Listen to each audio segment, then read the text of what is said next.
para o sétimo ano, ficou faltando alguns conteúdos que a gente não consegue trabalhar de casa. Um dos conteúdos que eu deixei para trás, que eu deixei passar um pouquinho, foi a parte de números decimais, de números racionais, que nada mais são do que frações de números com vírgula. Tá legal? São os dois tipos que a gente vai ter. Só dando uma recapitulada, a gente tem nos conjuntos numéricos, dentro da nossa numeração, a gente tem algumas classificações de números, tá? A primeira delas que a gente tem é esse nzinho aqui, ó, com uma perninha a mais, que é considerado, que é chamado de número natural, ou seja, número de contagem. Qualquer número que eu consigo contar. A gente representa ele indo do zero até o infinito. Detalhe, quando a gente conta, a gente usa o zero, a gente começa a contar sempre do 1. A gente sempre começa contando do 1. Porém, o zero está ali para representar quando a gente não tem nada. Quando a gente fala, a gente não usa o zero, né? Mas quando a gente escreve, se tu não tem nada, tu pode ir lá simplesmente colocar um zero, que é o que todo mundo vai conseguir entender que tu não tem nada ali. Beleza? Depois disso, a gente tem o z. E o z, galerinha, ele é utilizado para representar os números inteiros, tá? Número inteiro é quase igual ao número natural, só que tem uma parte negativa. Ele não tem vírgula, ele não é uma fração, ele não é nada disso. O número inteiro é qualquer número normal, porém positivo ou negativo. Qual é a diferença então do natural para o inteiro? Além de ser o negativo, né? Por que a gente tem o inteiro sendo negativo e o natural não? A gente nunca consegue contar negativo. Alguém já viu algum lugar que a gente usa o número negativo, por exemplo? Vamos lá, temperatura, por exemplo. Já alguém ouviu falar que na cidade estava menos 5 graus, menos 10 graus? Isso quer dizer que existe um comparativo. Existe o 0 grau, existe temperatura acima disso e abaixo disso. Não é que a gente está contando, mas a gente está usando uma referência. Quando vocês entram ali, a Bruna vai lá e mede a temperatura de vocês, não mede? Aí, beleza, 35,6. Em relação a quê? Em relação a 0. É óbvio que vocês nunca vão chegar ali com uma temperatura menor que 0, não vai acontecer. Mas é um referencial. Por exemplo, o Carlos tem 20 reais com ele, e aí o Carlos sai e gasta 30 reais. Tem como fazer isso? Tem. Mas o que vai acontecer? Ele tinha 20, gastou 30. O que aconteceu? Ele ficou devendo 10, ou seja, a gente representa que o Carlos tem menos 10 reais. Como se já estivesse devendo aquele valor. Então isso entra nos números inteiros, tá? Depois disso vem o quê? O quê, galerinha?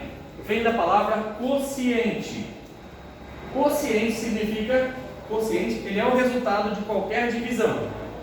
Assim como quando a gente faz a adição, a gente faz um número mais o outro, o resultado é a soma. Quando a gente faz um número menos o outro, o resultado é a diferença. Quando a gente faz uma divisão, o resultado é um quociente.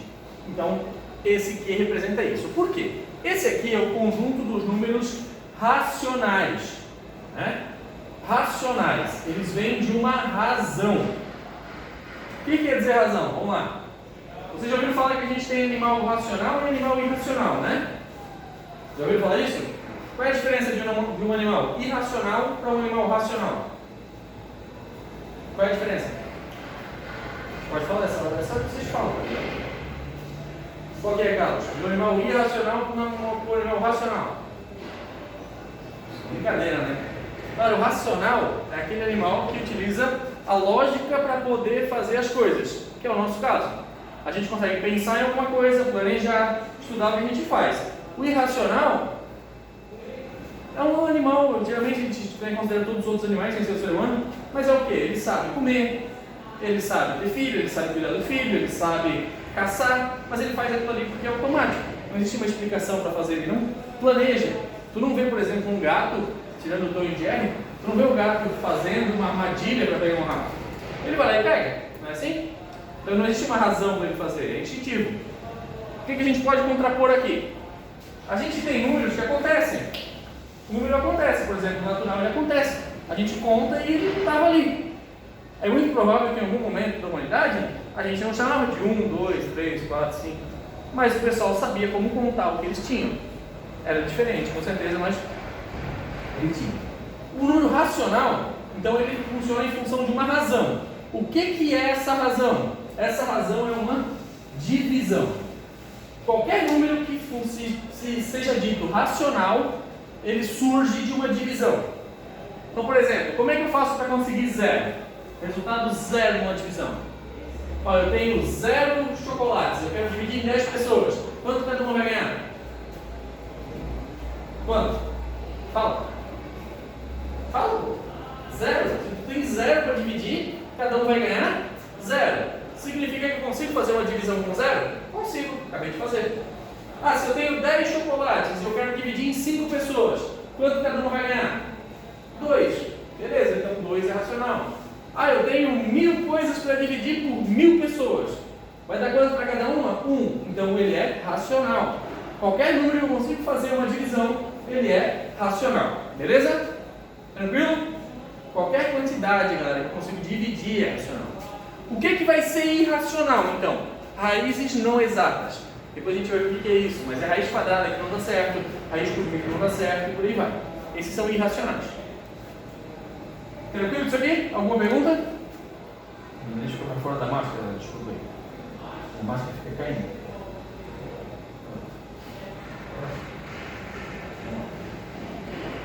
Os números decimais, eles são uma pequena parte dos números racionais. Os números racionais vão ser divididos em dois, tá? Os números que são representados através de fração e os decimais. Além, claro, os naturais inteiros que também a gente consegue achar ali. Mas os dois conjuntos novos que a gente vai ver vão ser tanto os decimais quanto as frações. Quem fez a atividade que eu mandei no ano passado, fez a atividade de fração no final do ano. A gente só não fez de número com vírgula. Então esse ano a gente vai fazer um pouquinho dos dois. Galera, o número decimal ele é um número que representa uma quantidade que não chegou a ser uma unidade. Vamos pensar no dinheiro, por exemplo, né? O que seria a unidade do nosso dinheiro? O que é a unidade do nosso dinheiro? Qual que é o nosso dinheiro? Fala. Mais alto. Não, mas o que ele é? Qual que é o nome do nosso dinheiro? Real. Quando alguém diz que tem dinheiro, a pessoa, a primeira coisa que ela fala é qual é o mínimo de dinheiro que uma pessoa pode ter? Aí a gente vai dizer R$1. Mas na verdade, ela pode ter centavos. Centavos são quase R$1. A gente precisa de alguns centavos, no caso 100 centavos, para formar R$1. Então os centavos é como se fosse a parte decimal, que é a parte que quase forma uma unidade. Aqui eu coloquei 3 exemplos para a gente entender. Por exemplo, o primeiro tem ali fora nos avisos. E se a temperatura da pessoa for maior que 37,7, é porque ela está com febre e ela vai para casa, ela não vai assistir aula.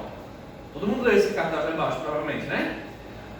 37,7. Isso quer dizer que eu tenho 37 graus completos e eu tenho mais uma parte de 1 grau, ou seja, 0,7 de 1 grau que vai estar ali. Esse 7 aqui atrás da vírgula, ele mostra que ele não completou 1 grau. E se ele tivesse completado, aqui seria 38. Então ele é um quebradinho de 1 grau. Ele é um décimo de 1 grau. Ele é 1 grau dividido por 10. E aí 7 partes estão aqui. Tranquilo? Aqui do lado eu coloquei 1,88 metros. Por exemplo, essa é a minha altura. Eu tenho 1,82. Foi 88, mas é 1,2, tá? 1,82. Essa é a minha altura. Eu tenho 1 metro e 82 centímetros. Mas aqui não está escrito isso. Está escrito 1,82 metros. Tudo depende do jeito que a gente lê, né? Mas é escrito metros. O que quer dizer? Quer dizer que eu tenho 1 metro completo e 82 centímetros. A palavra centímetros, já lembra o 100, não lembra? O 100 é quando eu pego uma coisa e divido por 100. 1 metro nada mais é do que isso. 1 metro dividido em 100 eu tenho os centímetros. Na matemática, quando a gente tem dois números aqui atrás, a gente chama de centésimo. Não tem dois números atrás da vírgula, a gente está falando de centésimo. Tem um só, a gente está falando de décimo. Tranquilo os dois? Olhei para um número atrás da vírgula, décimo. Dois números, centésimos. E por último, 3 números, que é o tal do milésimo. Beleza? O milésimo, um exemplo bem prático, é o quilo. Por exemplo, 1 quilo de qualquer coisa equivale a 1000 gramas. Ou seja, 1 grama ela é 1 milésimo de 1 quilo. Aí eu pegar o quilo e dividir ele em 1000 partes pequenininhas. Tranquilo? Nota que eu tenho 3 quilos completos e mais algumas gramas. Ou seja, isso ali não chegou a dar 1 quilo. Quando que isso aqui vai chegar a dar 1 quilo? quando ele chegar a 1000, ou seja, 999 mais 1. E aí eu não teria mais nada antes da vírgula. Quando que isso aqui ia completar o centésimo? Quando eu pegasse 99 centésimos mais 1 para fechar o 100, aí eu não teria mais número aqui atrás e teria mais uma unidade na frente. Quando a gente fala do grau, eu precisaria aqui de mais 7 mais 3 décimos, no caso, para completar mais um grau e não ter mais um número com a vírgula. Tranquilo? Vamos lá. Uma casa depois da vírgula, décimo. 2, centésimo, 3, milésimo. Tranquilo? Para frente da casa, acho que eu não preciso nem falar, né? Mas vamos lembrar. Para frente da vírgula, a gente tem o primeiro que é quem? Quem é o primeiro número aqui? Mas qual é o nome que a gente dá para a posição dele? Unidade. Depois do segundo, dezena. Depois do terceiro, centena. Depois de unidade de milhar, dezena de milhar, centena de milhar. Assim como a gente tem nome para frente, a gente tem nome para trás. Galera, assim ó, é a coisa mais prática do mundo. Quanto mais longo o número for para trás, mais longe ele estiver para a direita, menor é o valor dele. Menor é o valor dele. Então, por exemplo, entre o décimo e o milésimo, o décimo seria maior do que o milésimo. Tranquilo? Tranquilo? Quando a gente comparar números, a gente vai ter que pensar assim, ó, por exemplo, 0,7 e 0,69. Qual dos dois números são maiores? Eu digo para vocês o seguinte, para a gente saber quando ele é maior depois da vírgula, a gente olha para o primeiro número. Quem é maior, o 7 ou o 69? O 6 no caso. O 7 ou o 6? O 7. Então esse número aqui é maior do que esse número aqui. Conseguiram entender isso também? Sempre que a gente olha, por exemplo, eu tenho 2,35 e eu tenho 2,038. Qual é maior? Qual deles é maior? O 2,35 ou o 2,038? O 2,35, porque próximo da vírgula a gente olha para o primeiro número. Tranquilo? Então, se por algum acaso fosse assim, ó, quem é maior agora? Continua igual. Por quê? O primeiro depois da vírgula é igual. Então eu vou para o outro. Esse aqui é maior que esse. Então esse número aqui é maior. Entenderam? Certeza? Show de bola. Show.